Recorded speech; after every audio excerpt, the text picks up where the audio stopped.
ये देश में कानून का राज नहीं है, वॉशिंग मशीन का राज चल रहा है. वॉशिंग मशीन का राज चल रहा है. अण्णा हजारेंना आधी जागा करा कुठे आहेत तिथे. अण्णा हजारे जे आहेत बरं का, आता मला माहित नाही कुठे असतात ते. एकेकाळी त्यांचं आंदोलन होतं या सगळ्या विरुद्ध. आता या क्षणी मला ते कुठे हरवले आहेत मला माहित नाही.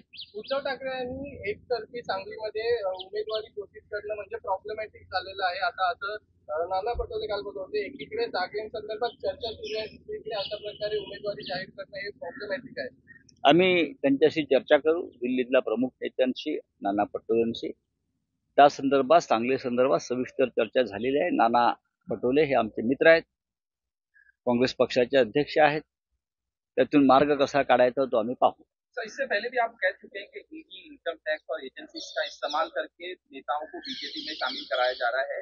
अरविंद केजरीवाल का भी बयान आया था कि मैं अगर बीजेपी में चला जाऊंगा तो ये सब कार्रवाई मेरे पे बंद हो जाएगी. किस तरह से देखते हैं? नहीं, हमारे ऊपर भी दबाव है, हमारे ऊपर भी दबाव था, आज भी दबाव है. केजरीवाल जी के ऊपर दबाव था, आज भी दबाव है. हेमंत सोरेन जी के ऊपर दबाव था, आज भी उनके परिवार पर दबाव है. अगर आपको बचना है तो हमारे पार्टी में आ जाइए. यही कानून है क्या? इस देश में कानून का राज नहीं है, वॉशिंग मशीन का राज चल रहा है.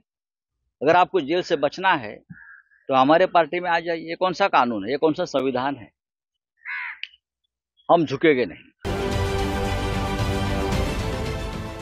देश विदेशातील प्रत्येक घडामोडींचे लाईव्ह अपडेट मिळवण्यासाठी आता साम टीव्हीच्या सर्व सोशल मीडिया प्लॅटफॉर्मला लाईक, फॉलो आणि सबस्क्राईब करा.